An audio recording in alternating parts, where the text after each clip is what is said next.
तो नमस्कार दोस्तों, फरी एक बार स्वागत है आपनो लोक जागृति चैनल अंदर।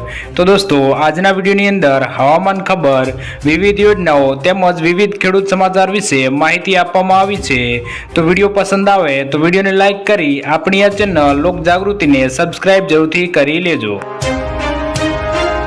तो दोस्तों, पहली हवामान खबर की बात करिए तो अंबालाल पटेल की मोटी आगाही। तो हवामान निष्णात अंबालाल पटेल द्वारा राज्य में भारे वरसादनी आगाही करवामां आवी छे।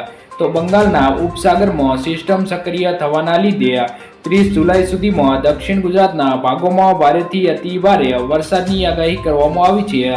तेमां पण खास करीने जूनागढ़, पश्चिम सौराष्ट्રના વિસ્તારોમાં 7 ઇંચથી વધુ વરસાદની શક્યતા રહેલી છે। આ સિવાય જામનગરના વિસ્તારોમાં 5 ઇંચ જેટલો વરસાદ થવાની શક્યતા રહેલી છે, જ્યારે ઉત્તર સૌરાષ્ટ્રના વિસ્તારોમાં પણ ભારે વરસાદની શક્યતા દર્શાવવામાં આવી છે મિત્રો। તો દોસ્તો, ત્યારબાદના સમાચાર જોઈએ તો ચાંદીપુરા માટે કોઈ સારવાર નથી। તો વિગતથી વાત કરીએ તો ચાંદીપુરા વાયરસનો ત્રાસ ગુજરાતમાં વધી રહ્યો છે, ત્યારે ગુજરાતના ઇતિહાસમાં પહેલીવાર ચાંદીપુરાથી 43 મોત નોંધાયા છે। હજુ આના પર 54 દર્દી સારવાર હેઠળ છે। આ ચાંદીપુરા હિંમતનગરથી શરૂ થયો છે, જે હવે અમદાવાદ, રાજકોટ, વડોદરા, સુરત સુધી પહોંચી ચૂક્યો છે। નોંધનીય છે કે ચાંદીપુરા વાયરસનો ચેપ બાળકોને લાગે છે। તેનો ચેપ માટીની માખીમાંથી કરડે ત્યારે લાગે છે। ડોક્ટરના મતે આ વાયરસની કોઈ ચોક્કસ સારવાર નથી મિત્રો। तो दोस्तों, ત્યારબાદના સમાચાર જોઈએ તો ખેડૂતોને 25,000ની સહાય આપવામાં આવશે।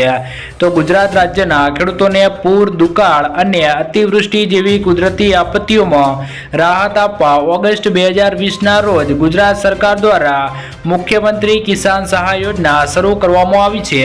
ગુજરાત કિસાન સહાય યોજના અંતર્ગત રાજ્ય સરકાર દ્વારા ખેડૂતોને મહત્તમ 4 હેક્ટર માટે કૃષિ પેદાશોના નુકસાનમાં 33 થી 60% નુકસાન વળતર અપાશે। કુદરતી આફતોના કારણે થતા નુકસાનના કિસ્સામાં ખેડૂતને 20,000 રૂપિયાનું વળતર આપવામાં આવશે અને 60% કરતાં વધારે નુકસાન થયું હોય તો વધુમાં વધુ 4 હેક્ટર માટે 25,000નું વળતર આપવામાં આવશે। તો દોસ્તો, ત્યારબાદના સમાચાર જોઈએ તો ખાદ્યતેલના ભાવમાં વધારો થયો જોવા મળ્યો છે મિત્રો। તો અષાઢ મહિનાથી ભારતીય તહેવારોની ઉજવણીની શરૂઆત થતી હોય છે, ત્યારે દર વર્ષે તહેવારો ટાણે જ ખાદ્યતેલના ભાવમાં વધારો ઝીંકવામાં આવે છે। એક તરફ શાકભાજીના ભાવ આસમાને પહોંચી ગયા છે, ત્યાં બીજી તરફ તેલના ભાવ લોકોને રડાવી રહ્યા છે।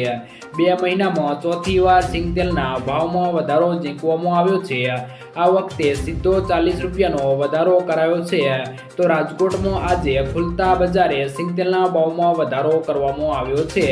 છેલ્લા 2 દિવસમાં સિંગતેલના ડબ્બે 40 રૂપિયાનો વધારો થયો છે।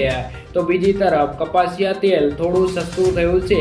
કપાસિયા તેલમાં છેલ્લા 2 દિવસમાં 20 રૂપિયાનો ઘટાડો કરવામાં આવ્યો છે મિત્રો। તો દોસ્તો, ત્યારબાદના સમાચાર જોઈએ તો દેવા માફીને લઈને મામલો ગરમાયો। તો દેવા માફ કરવાને લઈને સરકાર અને ખેડૂત આગેવાનો વચ્ચે ફરી એકવાર મામલો ગરમાયો છે। આ વર્ષે કમોસમી વરસાદ અને બજારમાં મંદીના કારણે ખેડૂતોને ભારે નુકસાન થયું છે અને ખેડૂતો પાસે જૂના દેવા માફ કરવા પૈસા નથી, જેથી ખેડૂતોને દેવાના ભારમાંથી રાહત આપવા દેવા માફ કરવાની ખેડૂતોની સહાય આપવામાં આવે તેવી ખેડૂતો દ્વારા માંગ કરવામાં આવી રહ્યા છે। જ્યારે છેલ્લા 15 વર્ષમાં દરેક રાજ્યોમાં ખેડૂત દેવા માફ થઈ રહ્યા છે, પણ આપણા ગુજરાતમાં કેમ નથી થતા? જ્યારે આ વખતે ફરી એકવાર ગુજરાત રાજ્યમાં ભાજપની સરકાર બની છે, જેને ધ્યાનમાં રાખીને રાજ્યમાં ફરી એકવાર દેવા માફીનો મુદ્દો ચર્ચામાં આવ્યો છે। જ્યારે મિત્રો તેલંગાણાની ભાજપ સરકારે ખેડૂતોના 2 લાખ રૂપિયા સુધીના સંપૂર્ણ દેવા માફ કર્યા છે, તો આપણા ગુજરાત રાજ્યમાં પણ ભાજપની સરકાર છે, તો ગુજરાતમાં ખેડૂતના દેવા માફ થવા જોઈએ। મિત્રો, તમારું શું કહેવું છે કમેન્ટ કરીને જરૂરથી જણાવજો।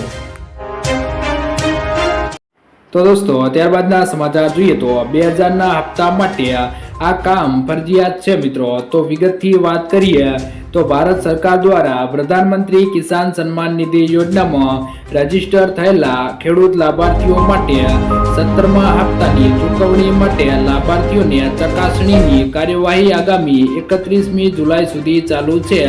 તો પ્રધાનમંત્રી કિસાન સન્માન નિધિ યોજના હેઠળ ભારત સરકાર દ્વારા 13મા હપ્તાથી લઈને બેંક ખાતાનું આધાર સીડિંગ ડીબીટી એનેબલ કરાવવું તેમજ 15મા હપ્તાથી લઈને કેવાયસી કરાવવું ફરજિયાત કરાવવામાં આવ્યું છે। તો રાજ્યના જે ખેડૂત લાભાર્થીઓને અત્યાર સુધી કેવાયસી તથા બેંક ખાતાનું આધાર સીડિંગ એનેબલ કરાવવાનું બાકી હોય તે ડીબીટી એનેબલ તમામ લાભાર્થીઓને સત્વરે પૂર્ણ કરાવવાનું રહેશે તેમજ ખેતી નિયામક યાદીમાં આ જણાવવામાં પણ આવ્યું છે મિત્રો। તો દોસ્તો આજના વિડીયોમાં આટલું જ। જો વિડીયો પસંદ આવ્યો હોય તો વિડીયોને લાઇક કરી દેજો અને વિવિધ ખેડૂત સમાચાર તેમજ અન્ય સમાચાર માટે આપણી આ ચેનલ લોક જાગૃતિને સબસ્ક્રાઇબ જરૂરથી કરી લેજો।